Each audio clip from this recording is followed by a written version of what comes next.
Right. And then if folks will turn on your videos if you want, that would be great. And keep your mics muted. We'll have time for questions at the end. Feel free to pop them in the chat box as they come up to you, and we'll be sure to address them at the end. Just a quick plug about PCEC. If you're new to this platform, PCEC works around the county, grassroots style in community for the resilience of land, water, wildlife, and people, including the indigenous peoples who've done this work before and alongside us. We have two events coming up. I just want to be sure to let people know about. Tomorrow night in Gardner at 5:30 is a film screening and conversation with Wild Livelihoods. And on April 12th, we are going to have a bike ride with Bike Club and Yellowstone Great Way Business Coalition for Pedal for Public Lands. So check out our website and emails to find out more information about those events and more. But today, we are going to chat with our local bee experts, Clay Bolt and Michelle Toshack, members of the Livingston Bee City Committee. And we'll be learning more about the Bee City commitment, the state of bees in Montana, introducing tools and resources for monitoring and tracking pollinators, in addition to sharing some tips and ideas for building wild pollinator habitat. So first, we're going to have Clay Bolt. He is a neighbor and the manager of pollinator conservation and Great Plains communication for the World Wildlife Foundation.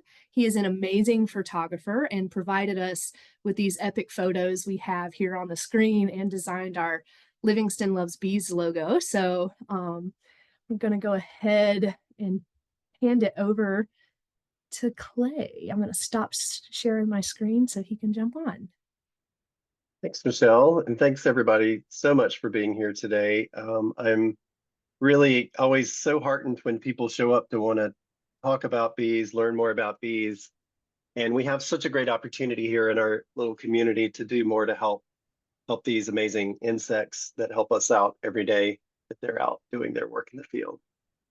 So for about just a little brief history on how we got to this moment, maybe 3 or so years ago, I worked with the city of Livingston to start this campaign, No Mo May, which was a newer initiative that was, I would say, sweeping the nation, but certainly a lot of people across the country were getting interested in this. And so this was a great opportunity for us in Livingston to start testing out how interested people were in helping out pollinators. And of course, No Mo May is a really easy way that people can contribute to our pollinator health in our community.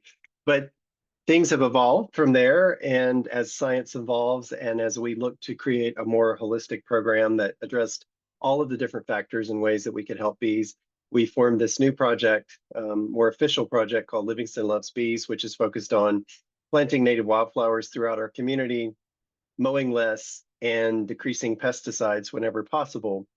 And I had always wanted to create an effort that would lead to us becoming a Bee City USA, an affiliate of the Xerces Society for Invertebrate Conservation's program, Bee City USA.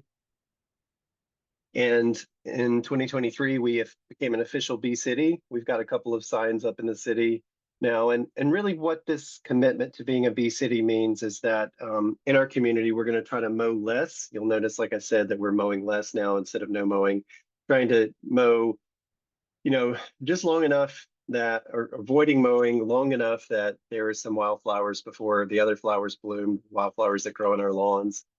Creating pollinator habitat around town, not only in city spaces, but also in our backyards. Reducing pesticides, as I mentioned, in places where we could, and including looking at efforts to reduce mosquitoes, for example, through efforts that don't involve using pesticides, which is something that I'm personally really interested in. And there's some really cool things that we're developing that we'll be sharing in the future that really shows the city's support for this really cool program that we have. So now I want to get you guys excited about bees if you're not already. And the thing that I always like to start my presentations off with is this idea that over 99% of all life on our planet is smaller than your finger. And I think the reason that's important to mention this is because we live in an area, a part of the country that is so famous for our large, charismatic megafauna, of course, bison and elk and those other large animals that many, many tourists come to see. But the thing that people often overlook is the fact that we have this rich diversity of small creatures. And because those small creatures make up the abundance of life here and everywhere else around the world, um, they really are the species that keep things running. And they're often unappreciated for that role, but they're so vital. If we don't have these small species, we don't have bison because they would have nothing to eat, essentially.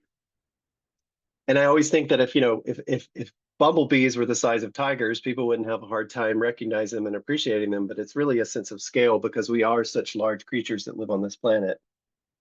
But today I'm really going to focus on pollinators. And pollinators come in lots of different shapes, sizes, and forms and species. Of course, there are pollinating birds. We have a couple of species of hummingbird here in town that do some pollination work. Obviously, butterflies are important pollinators. Ants, believe it or not, are pollinators. You can see on the top left here, the species of ant has pollen on its legs. Flies can be very good pollinators, believe it or not. And bats, of course, in some areas, particularly in the desert Southwest and further into the tropics, bats can be really important pollinators. And the list goes on from there. There was a pollinating wolf that was recently, a behavior with a species of wolf that was recently found to be a pollinator. They're pollinating frogs, they're pollinating lizards. Around the world, there are a lot of species that are pollinators. But certainly the king or the queen of pollinators are bees. And bees are particularly good at pollinating because of a special adaptation that they have on their bodies. Their bodies are covered with feathered hairs called scopal hairs. And these hairs are really unique to bees. And the reason they make bees such important pollinators and effective pollinators is because these hairs are have specifically evolved to collect and hold pollen. And in fact, for many species of bee, these hairs hold static charges, which when a bee lands on a flower, the pollen leaps onto the body of the bee and it's able to carry it to its nest. So it's a really amazing adaptation that bees have that allow them to be such super pollinators. But of course, sometimes when you're in the field, it can be really difficult to determine what you're looking at, whether it is a bee or a fly or something else. These are just a couple of examples. Here on the left, on the top left, you have a species of fly that looks very much like the bumblebee beneath it. And both of those were photographed up on Livingston Peak, just to give you an example of how there is this really cool examples of mimicry. And this happens throughout the world. On the right, you can see a fly called a fat-headed fly that I photographed in Guyana in South America, and beneath it, a tropical orchid bee that this fly is mimicking. So there are a lot of species that look like bees. And so I think at the end of the day, we're not really trying to help just bees, but really all pollinators, whether they are an actual bee or not. There are also other species of flies that mimic bees. The one on the top is a fly that mimics a bumblebee, and they do that for predatory purposes. So there are all of these different methods that insects use to confuse us, confuse predators, confuse other species. But at the end of the day, all of these species are beneficial for having in our gardens. I first got interested in bees around 2012 when I started reading headlines like this: the price we'll pay if we don't figure out what's killing the honeybee. And I had been working with insects for a number of years, primarily as a photographer, but I had not really ever focused on bees. And so I went into my garden. I'm originally from South Carolina. I've been in Montana for about 10 years, but I didn't know much about bees. So I went in my backyard and I was expecting to photograph a honeybee. And we all know honeybees as, these important insects that are important for our food systems. They're domesticatable, so we can move them around. They also produce honey, which is delicious. But what I didn't realize is that honeybees are actually not native to North America. They were introduced in the 1600s as a domesticated species. However, when I went in my garden expecting to photograph a honeybee, what I in turn found were these two small bees that I didn't exactly know what they were. So I began to do research. And of course, they were not honeybees. They were two species of what are called native bees.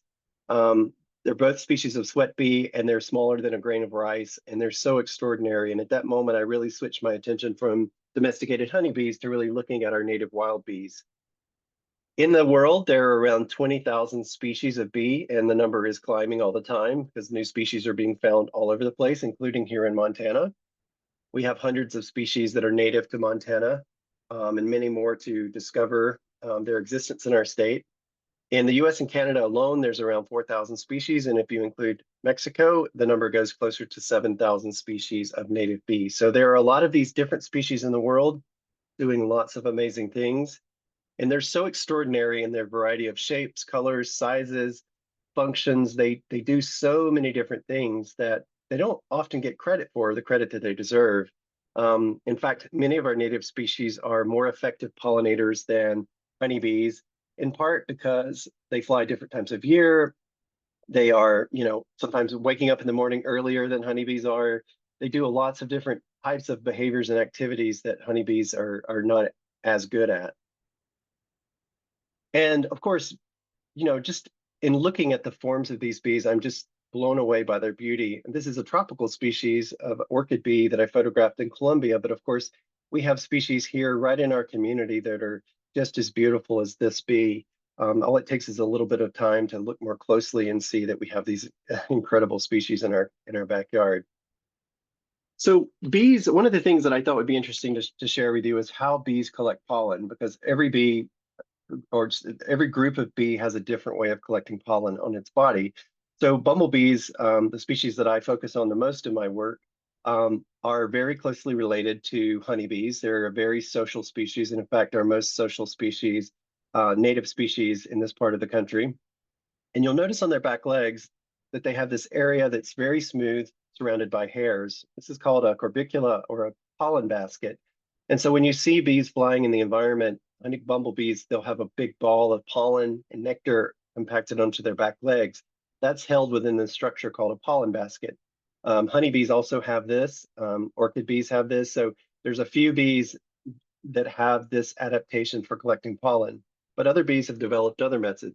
So for example, in late summer, on your sunflowers, you might see longhorn bees, and they're what I would call messy foragers in terms of they have pollen all over their bodies. They have these scopal hairs all over their bodies, including big brushy back legs, but you'll notice that they don't have those pollen baskets there like bumblebees do.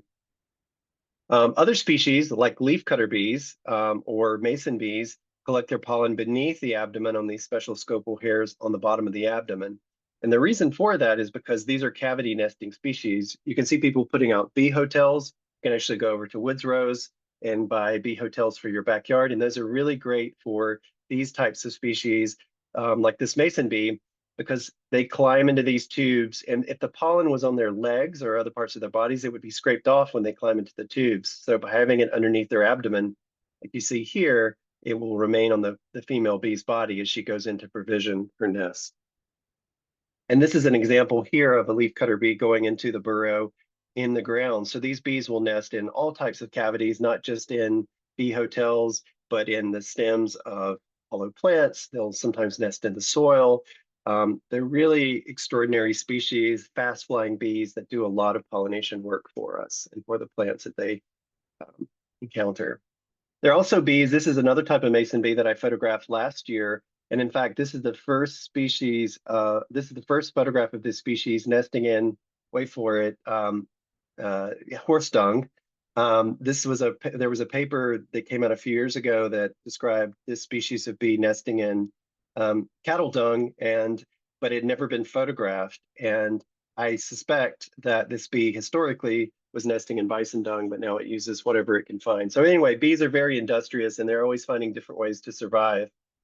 There are also some bees that are very small, like this yellow-faced bee that looks very wasp-like. You can notice that it doesn't really have very many hairs on its body. It's a very tiny bee.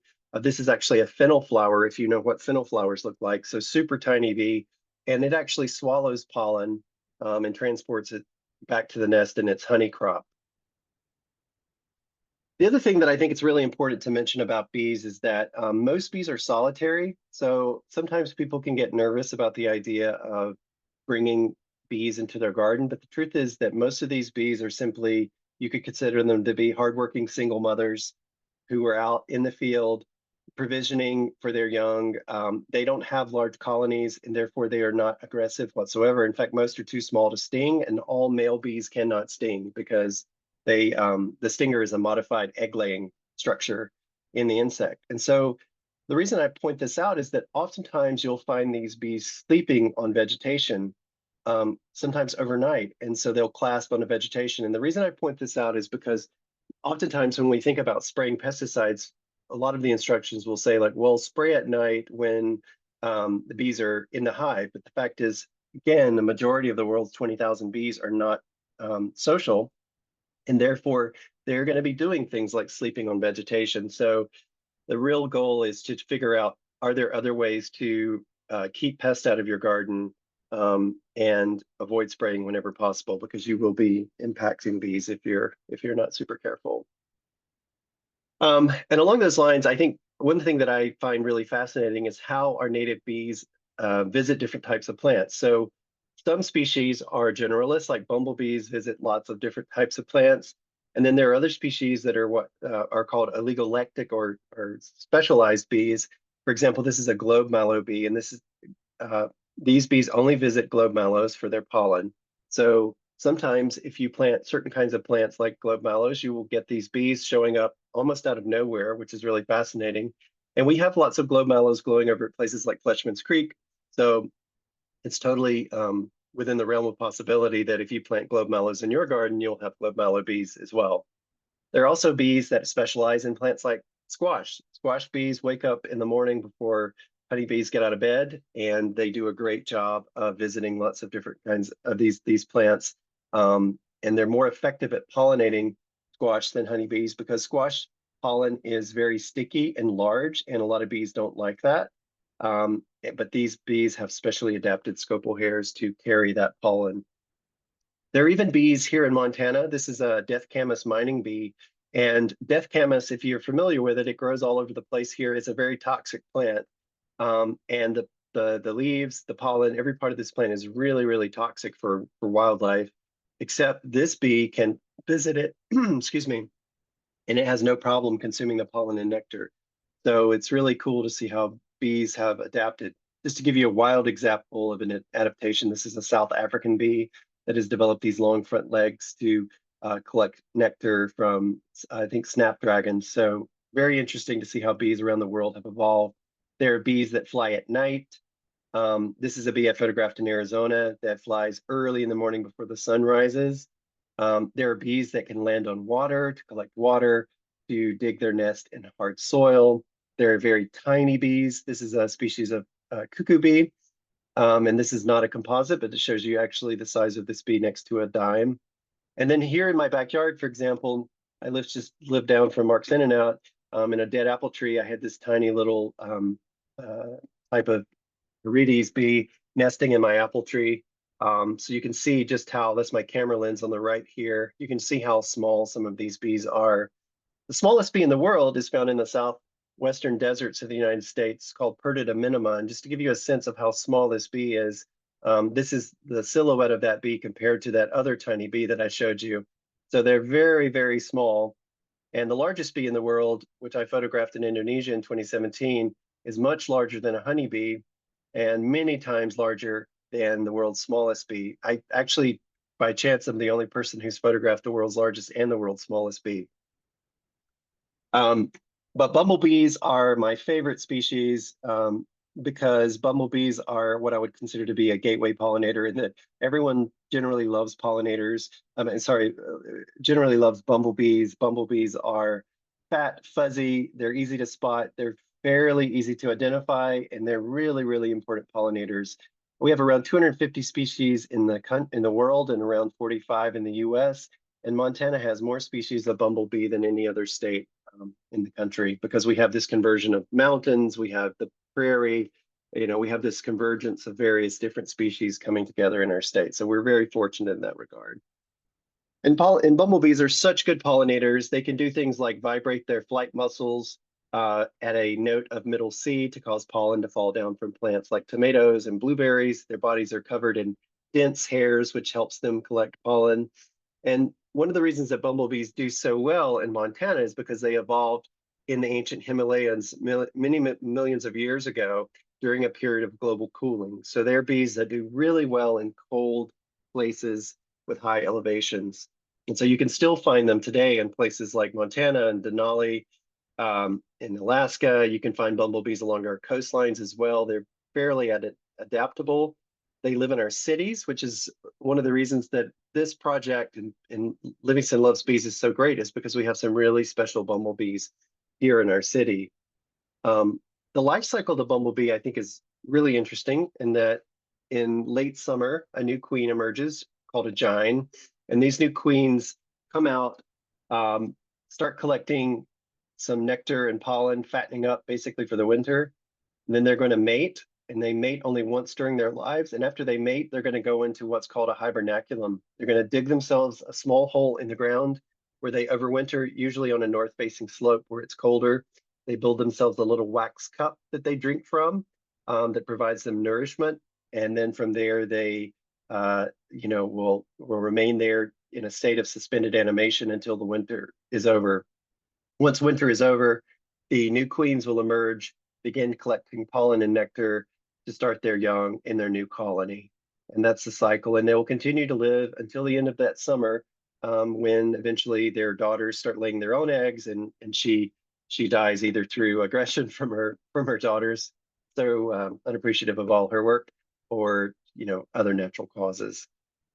The last thing I'll point out, and again, one of the reasons that I think it's so important for this project here in town, is that our bumblebees are not doing so well. One out of every 4 species of bumblebee in the world is a risk of extinction. Several species are here in the U.S. are not doing well. This is the rusty patch bumblebee, which I helped to place on the endangered species list in 2017, and it is starting to get so much more support because of people like you who are interested in helping them in places where these bees live.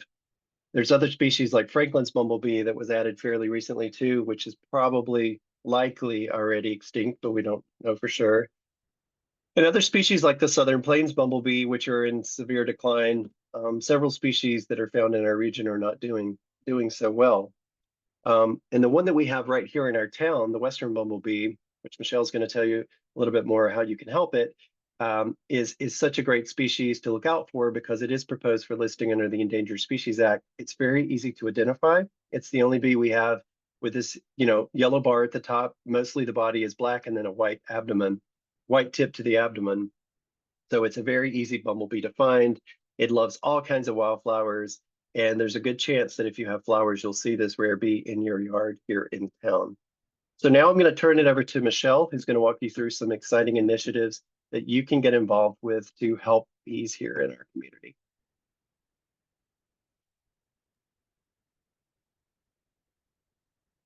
Thanks, Clay. I'm going to share my screen.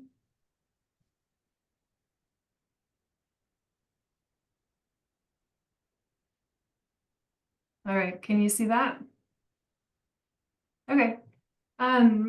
Thanks everyone. My name is Michelle Toshack. I'm a conservation biologist with the Xerces Society, and I coordinate the Montana Bumblebee Atlas here. So I'm going to share a little bit about that, but I'm mostly excited to share with you some bumblebee discoveries that we had locally this year. And also some ways that you can contribute to data collection through a couple different methods. So before I dive in, I'm just curious, it's kind of blizzarding outside, but it was quite warm last week. Has anyone seen any pollinators flying around Livingston?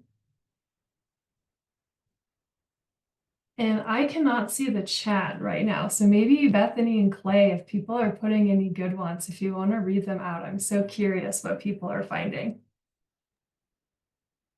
I will do. I've seen a couple of butterflies. I think a comma species, Michelle. Awesome. That's great. What else? Anything else flying?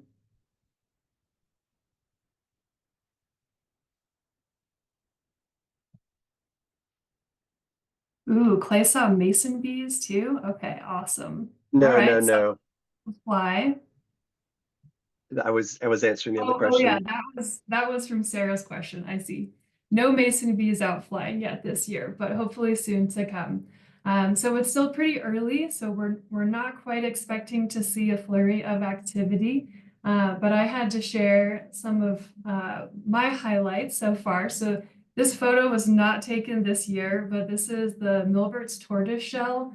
It has these bright orange cat eyes, super fuzzy body, I absolutely love this butterfly, and again, not this photo, but I saw this butterfly out flying around by the Yellowstone, just walking around Sacagawea Park last week when it was like 70 degrees. We're not supposed to have favorite pollinators, but this Milbert's tortoiseshell is absolutely one of my favorites. And the reason that I'm seeing it so early is because it overwinters as an adult. So as soon as it warms up in the spring, this butterfly is out flitting around, showing its, flashy orange colors, and is a welcome sight in the spring. The other one, again, this photo was taken last year, not this spring, but it has been rumored that Bombus huntii, the Hunt's bumblebee, the queens are just starting to emerge. They look super sleepy and clumsy when they first come out in the spring, just bumbling around. So keep your eyes out. We will expect to see a lot more bumblebees emerging in the next few weeks. So my role with Xerces is to coordinate the Montana Bumblebee Atlas. So this is a community science project to document diversity of bumblebees throughout the state, trying to understand what habitats they're using, what flowers the bees are found on, and just better understand so that we can conserve bumblebees. This is a collaborative project. We work with a number of state and federal partners. So here in Montana, we're partnered with the Forest Service, and the Atlas project at large is active now in 20 states. So we just added Montana last year. We added a number of states in the Rocky Mountains, and we're just trying to fill in this larger data set on bumblebees. So just a quick overview of what the Bumblebee Atlas looks like is you find a location with a lot of flowers, you stalk the bumblebees like this guy in this photo is doing. You put the bees in a plastic vial. That vial goes on ice. Once the bees are chilled, it means that they can't move, they can't sting. They're basically just taking a little nap, which is not harmful to them. And that allows us to handle the insects, take a number of photographs of them, which are then identified by myself and other experts. And that's the data that we can use to compile which species are active in the state. So just wanted to highlight a couple things from last year that I was really excited about. So as Clay mentioned, this Western bumblebee is quite active here in Livingston and throughout the state. It has the bright white hair on the tip of the abdomen. So this is one that you will probably see in your garden or out walking around town.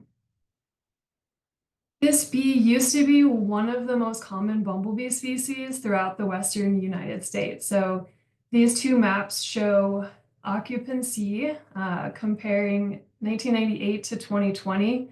The darker color shows higher occupancy. So it's basically if you go to a site, how likely you are to find the bee in that location.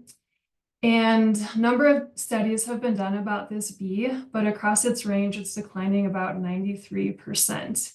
If you kind of zoom into Montana on these maps, you can see that, actually, I should back up and say that the black lines on the map are showing the different ecosystems. So if you look at where we are here in Montana, here in Livingston, you can see that the Western bumblebee is actually not doing as poorly as in other locations. So yes, the Western bumblebee is in decline, but it's declining about 15% here compared to 93% across its range. So what I think that means is that we have a particular responsibility to this bee to better understand it and to protect it. And last year across the state, we found 32 detections of this bee, including right here in Livingston. And so last July, I believe it was, I had an event with the farm to school interns. So we had this pollinator discovery day. We went out in the farm to school garden. We caught every flying insect that we could see. And we didn't take a photo or a good photo of it that day, but we did find the Western bumblebee. So this bee is right here in town, in the farm to school gardens, and is something that we can all interact with. The other discovery that I wanted to share with you was something pretty personal and pretty fun. So this is my front yard. So 2 years ago, I decided to kill the lawn and plant a diversity of wildflowers.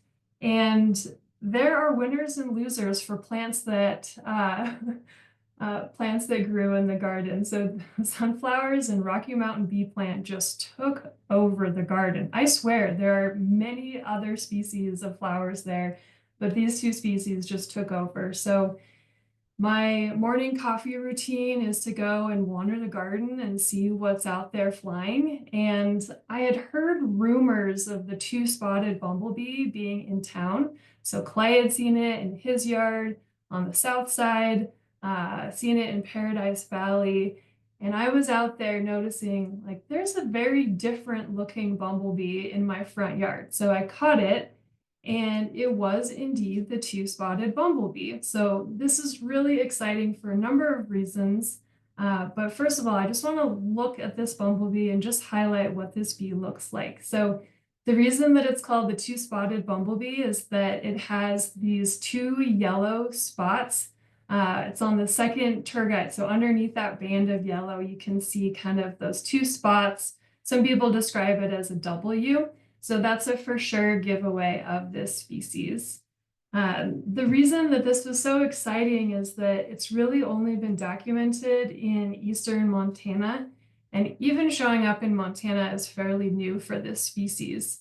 So to find it here in Livingston, it was the furthest west that this species had ever been detected and was a Park County record. And I think what people don't realize about bumblebees and with insects is that there's still so much to understand. You know, we live in an area that really focuses on grizzly bear research, wolf research, and all of these things are so important, but it's kind of the Wild West for research on bumblebees and other insects. We are continuing to discover new things about these things all the time. So one way that you can get involved is this community science project called the Bumblebee Atlas. So you can go to this QR code here, or you can go to bumblebeeatlas.org. This is a fairly new program, so I'm asking for your help to spread the word and get your friends and neighbors involved. And it does require an online training. So I'm hosting a training May 13th. Hope you can join or spread the word. The other way that you can get involved is simply by trying to document the diversity of pollinators in Livingston and Park County. So the bee committee was brainstorming ways that we could just simply understand more about diversity, and we wanted to start an iNaturalist project. So I'm going to share with you how you can join this iNaturalist project.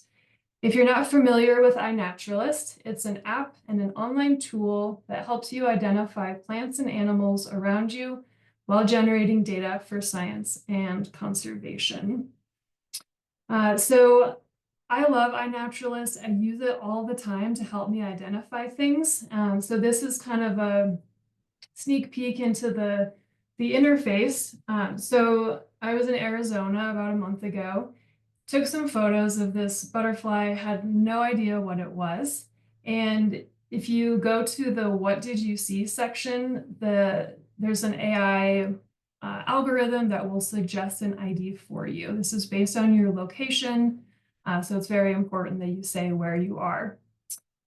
And we all don't trust AI completely, so there's also a community identification component to this as well. So you can see in this lower right, an iNaturalist user suggested an identification that was the same as the AI model. So you have part machine, part human to help you identify things. So we started this Livingston Loves Bee iNaturalist project.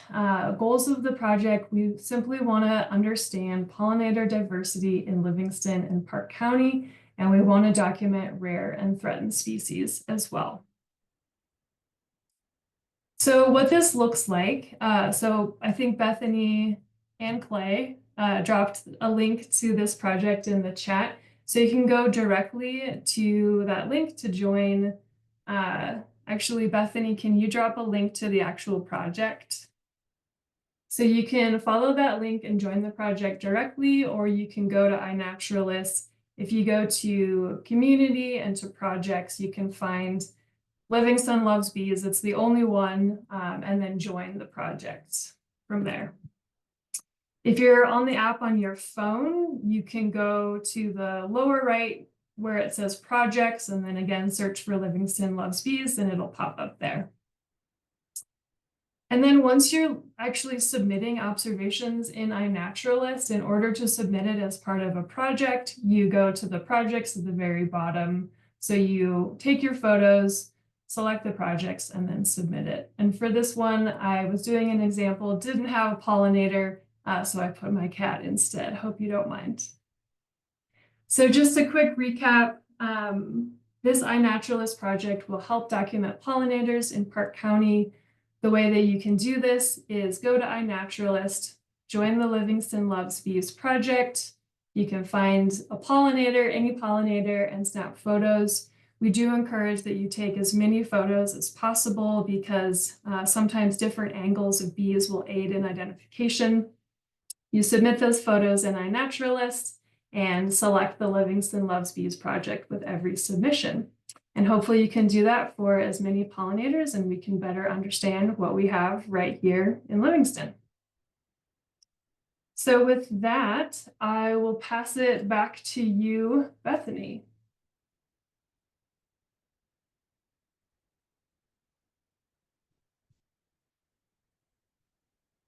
I think you're muted. Thank you. All right, so next we are gonna chat about building habitat. And so, yeah, thank you so much, Michelle. I look forward to using iNaturalist a lot more. It's really important for the community to be able to build that record so we can identify what's thriving, what's struggling, and we can start to adjust our behaviors accordingly. So a lot of what I'm going to talk about are just small behavior adjustments we can do that we know are really going to help our native pollinators. I have a lot of resources I want to share that I'm going to reference throughout the presentation. So I'm just going to pop all of those in the chat here so you can feel free to deep dive into any of these resources that you want. And so first, we've talked a lot about all of these topics, kind of skimmed on them. We're going to go a little bit deeper into different ways we can support pollinators. First, I'm going to start with planting more native plants. It's one of my favorite topics to talk about. Clay mentioned some really awesome plants for specialist bees. So we don't want to forget about those. But this research that's highlighted here on this slide is from the Rocky Mountain Research Station, some research done out of Bozeman field office. And they conducted a really cool study and created a pollinator scorecard. And they did this to identify the most pollinator-friendly plants for restoration projects in the Northern Rockies, specifically Helena, Lewis, and Clark National Forest, which share similar habitats to us here in Park County. So you can dive deeper into that study through that resource shared in the chat. But they identified top performing plants for early, middle, and late blooming season to ensure continuous food sources for bees. So in that early season, they saw Bibbs willow, Oregon grape, and kinnick doing great. Middle was woods rose, silky lupin, and snowberry. And then late season was blanket flower, showy fleabane, and smooth aster. So these 9 species are a pretty safe bet for protecting and promoting pollinator habitat.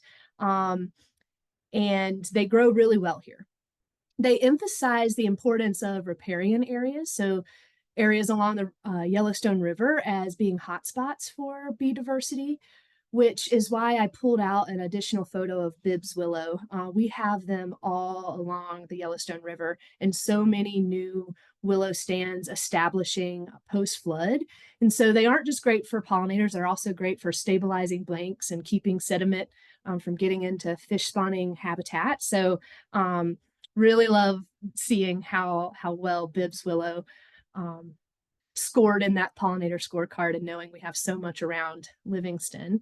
So that's a great place to start. And then next is a really great resource that I personally love from Xerces Society. It's the Rocky Mountain region list, plant list. And so it gives you a really cool guide. It's a little blurry here, but it tells you the different ways that they grow, different needs. So what soil type and how much water and sun they need. And then what pollinator habitat or what they do to promote pollinators. So this is a really great resource.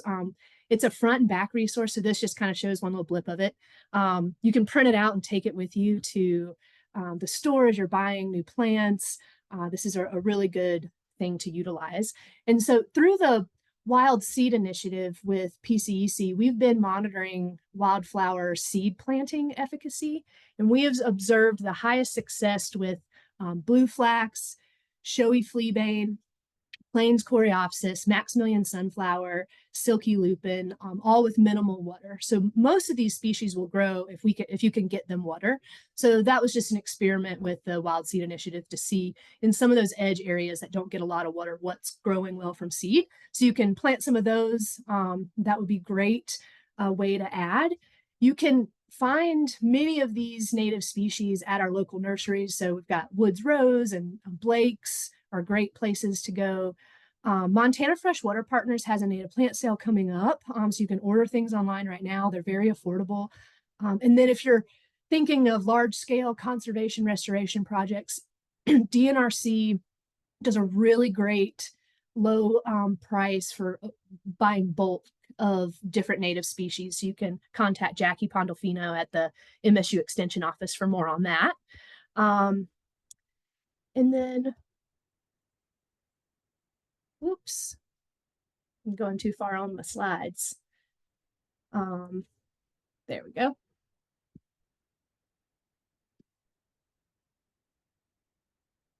So Clay touched on this some, and so did Michelle. I just want to highlight that understanding native bees is really important for creating that habitat. So just like many Montanans I know, our native bees are solitary and have diverse needs. I also really liked Clay's plug, hardworking and on their own, a lot like single moms. So I really think that that's important for us to think about, as these are solitary, not hive. They're not as aggressive. So having them in our yards and in our lawns is really great. They do a lot of ground nesting. So this MSU research that's also plugged in the chat tells us that 70% of our native bees nest in the ground.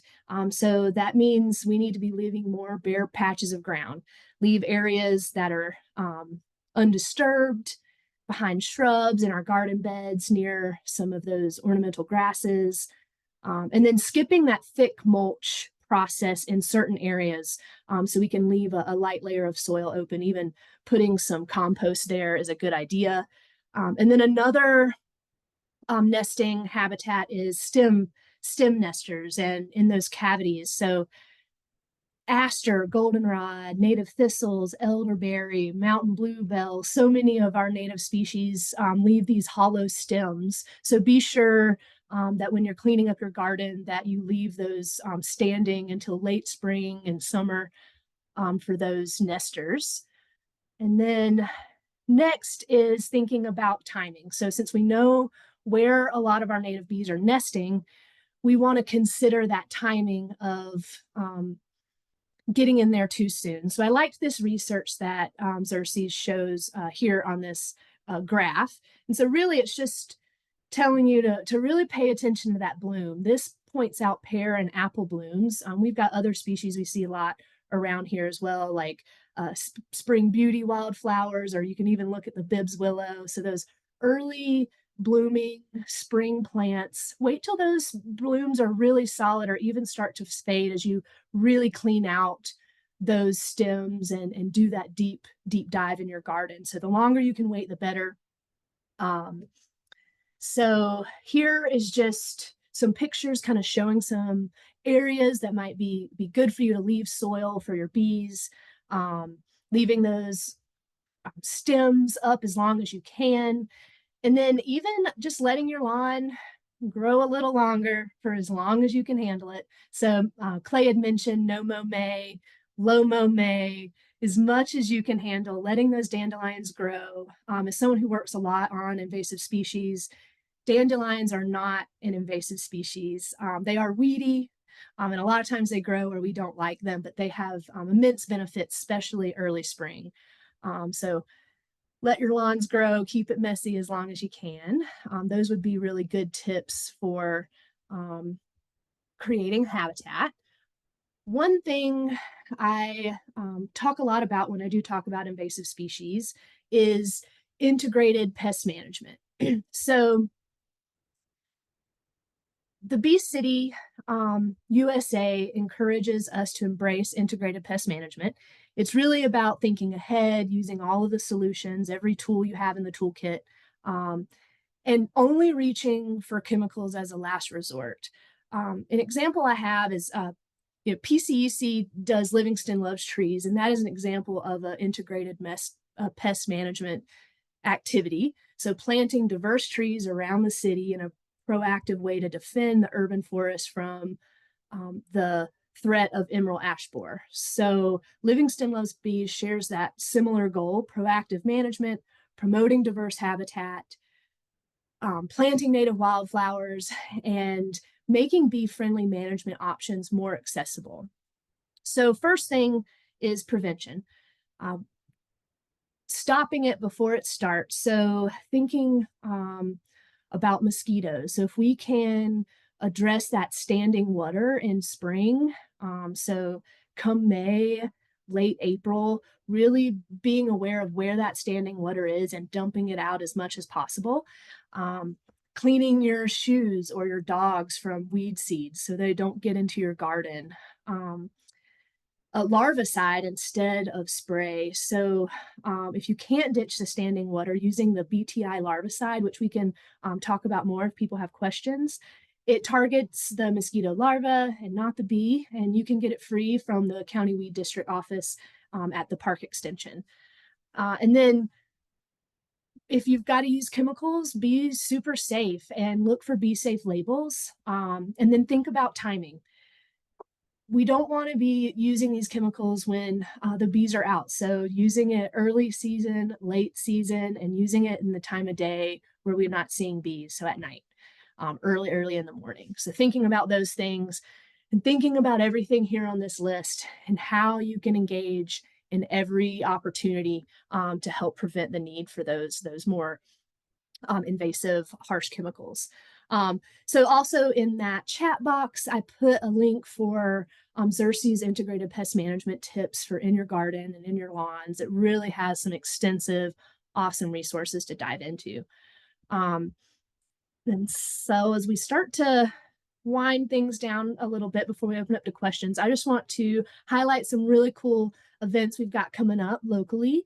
So first is April 10th, so really soon, Out with the Turf and In with the Bloom with Abia Saeed. So at the Park MSU Extension Office, they're going to be diving even deeper into this creating pollinator habitat, removing turf, what plant selection, how to create a pollinator's dream landscape. So that's 5:30, the 10th at the Extension Office. And then on May 10th is the plant sale pickup for Montana Freshwater Partners Plant Sale, and that'll be an education opportunity. We'll be tabling, we'll have a way for people to sign up for Livingston Loves Bees and to get signs. You can drop off soil samples and pick up free Wild Seed Initiative seeds. And then really cool, on July 13th, we're going to be having a bee photo workshop that Clay is going to be hosting. We're going to have more details on exactly what time and when coming out soon, so please pay attention.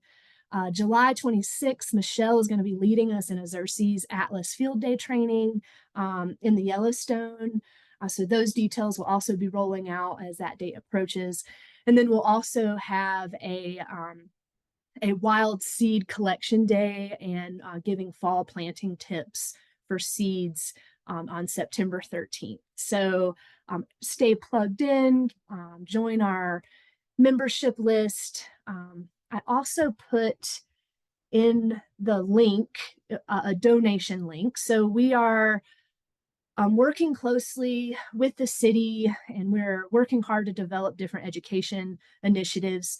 The city is focusing on building a pollinator corridor, hopefully this summer on 2nd Street. And so we're going to be raising funds to help maintain and educate around that project as it rolls out. So please consider donating to this initiative, and please join us for those community events. And Clay and Michelle, do y'all have any things you want to add before we open it up to questions? I don't think so, Bethany. Thank you for that great presentation. Awesome. Thank you guys. And yeah, so if folks want to unmute and just pop on and ask questions, please feel free. We've got about 7 minutes, but we can also go longer if people have the ability to. And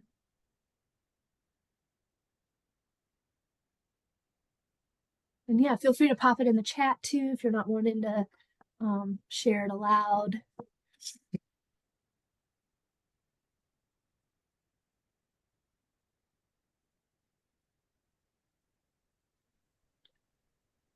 I don't have a question, but I have a comment that I can just say that I participated in the Bumblebee Atlas program last summer, and it was super fun. And I would highly recommend anyone who's interested to link up with Michelle and get involved. Thanks, Mel. I appreciate that. I see that Kate has a question.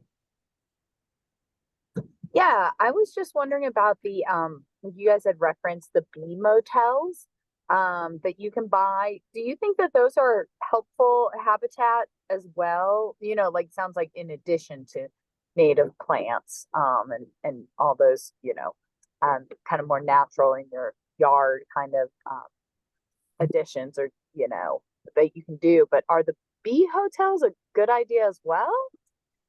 Or just cute? They are cute.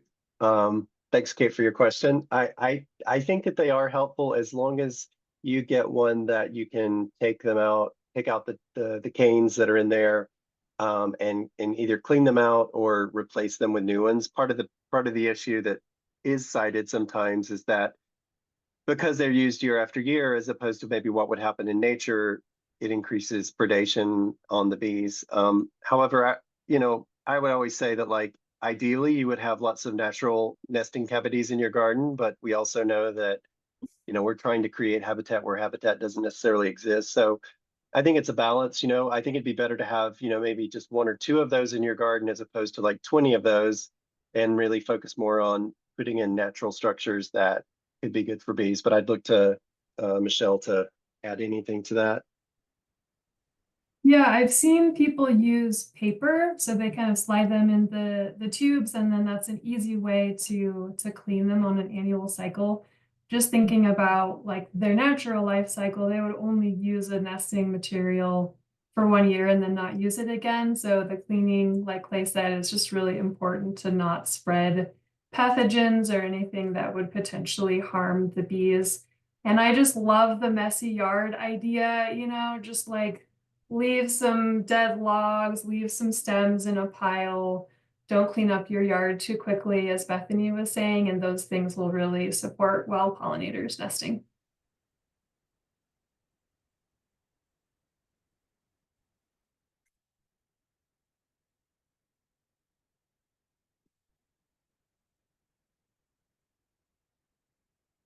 All right. Well, please feel free to ask any more questions. One thing, just so feel free to reach out to any of us with any more questions. We can pop our emails in the chat. To become a Bee City or Livingston Loves Bee member, we're wanting folks to sign up for a kind of email chain where we can stay connected. donate for a sign. So kind of using that as like our card holder statement where folks can put a sign out in front of their yard and communicate with their neighbors different ways that they want to support bees. So please reach out to us if you want to donate for that sign or receive any more additional information as we have it coming along, and stay plugged in for those upcoming events. So we'll be sure to put our email in the link, and yeah, reach out to us with any questions, and we hope to see you at some of these community events.